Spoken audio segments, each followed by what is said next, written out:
É um prazer estar uma vez mais consigo, na sua companhia, e podermos rever e antecipar até a lição número 4 do nosso trimensário. Esta lição tem como título a personalidade do Espírito Santo. Até aqui nós já verificamos que a palavra Espírito pode estar sujeita a algumas interpretações menos corretas da nossa parte. Isto porque o conceito de Espírito evoca para nós qualquer coisa de etéreo que não é muito concreto. Em segundo lugar, porque, como nós vimos, há várias passagens da Bíblia que nos mostram, por exemplo, que a divindade de Deus, o Pai, e de Deus, o Filho, são afirmadas explicitamente, e isso não acontece com a divindade do Espírito. Em terceiro lugar, nós percebemos também que o Espírito nunca fala acerca de si próprio.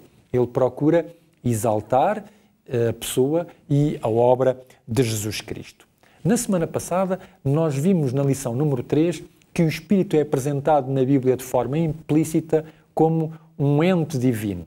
Hoje, nós vamos ver que o Espírito vai ser apresentado como uma pessoa. E há 3 aspectos que nós queremos salientar na lição de hoje, na lição desta semana. O primeiro aspecto é compreender que o Espírito Santo é uma pessoa divina e não uma força ou uma energia que emana do Pai. Em segundo lugar, verificar quais algumas das funções que a Bíblia atribui ao Espírito como pessoa. E, em terceiro lugar, perceber que se o Espírito Santo é uma pessoa, então o importante é o quanto ele tem de mim, o quanto é que ele me possui e não o contrário. Jesus Cristo falou do Espírito Santo em termos que demonstram que se trata de uma pessoa. Vamos ver algumas dessas passagens.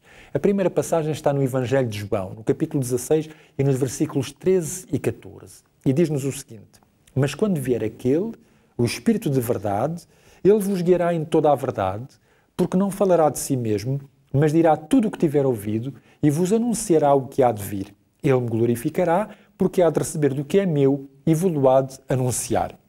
A segunda passagem existe em João também, no Evangelho de João, no capítulo 15, nos versículos 26 e 27. E diz: mas quando vier o Consolador, que eu da parte do Pai vos hei de enviar, aquele Espírito de verdade, que procede do Pai, ele testificará de mim.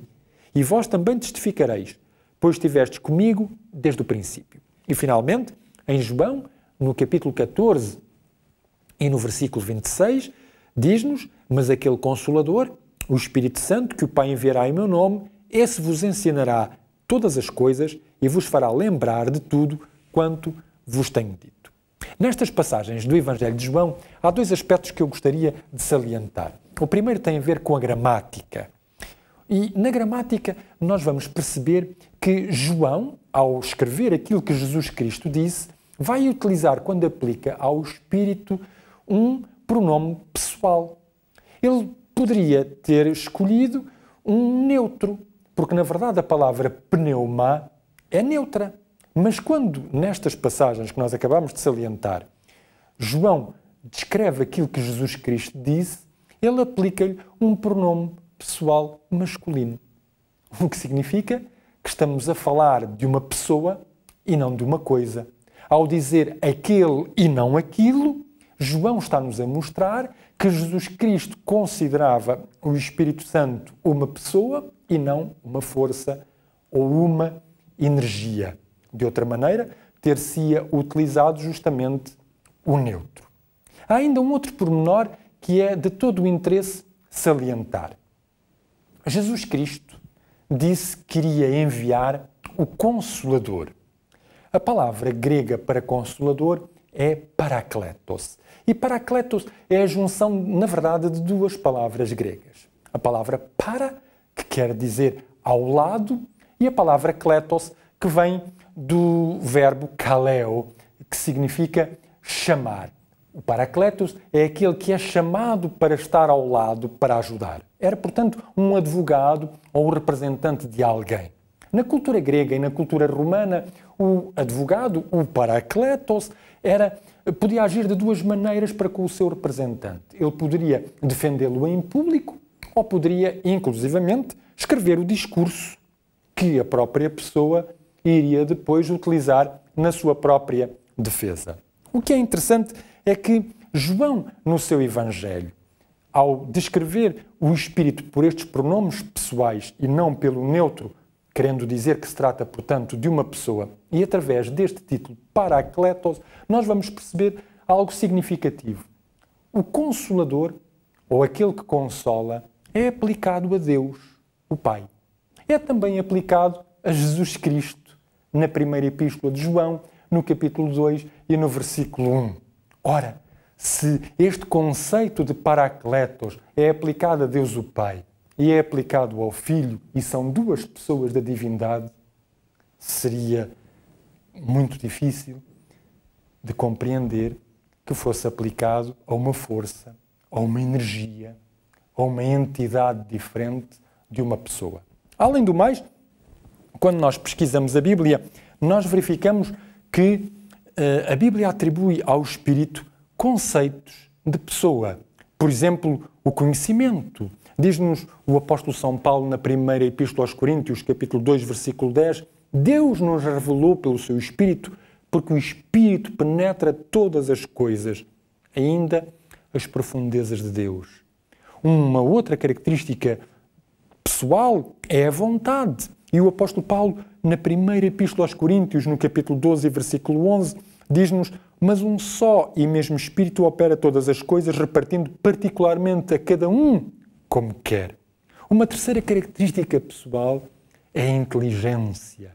E nós temos justamente em Romanos, capítulo 8, versículo 27, Paulo diz, aquele que sonda os corações sabe qual é a mente do Espírito. A palavra também poderia ser traduzida por sabe qual é a inteligência do Espírito, ou sabe qual é a intenção do Espírito, porque segundo a vontade de Deus é que Ele intercede pelos santos.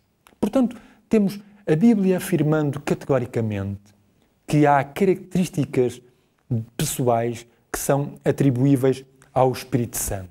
Ora, isto é extremamente importante.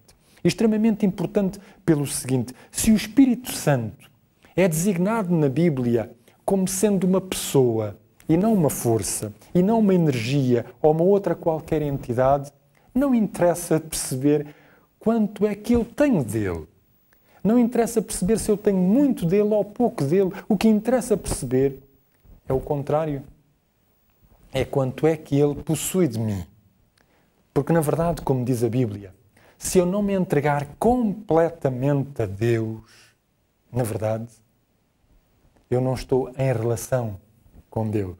Na verdade, eu não tenho uma vida espiritual coerente. Na verdade, eu não tenho uma vida espiritual correta. Porque na Bíblia o que importa é perceber que em qualquer circunstância de vida eu tenho que me entregar completamente à pessoa que eu amo. Porque o Espírito Santo é uma pessoa, eu posso ter um relacionamento com Ele e perceber que todas as suas ações têm como objetivo a minha felicidade pessoal e comunitária dentro do projeto de Deus para a minha vida. E o Espírito guiar-nos-á sempre num relacionamento mais profundo e desenvolvido com o Pai, o Filho e com as outras pessoas. Guiados pelo Espírito, num relacionamento profundo e dialogante, seremos sempre conduzidos na boa direção da vida. Tenham um bom resto de dia e que a bênção de Deus esteja presente na sua vida.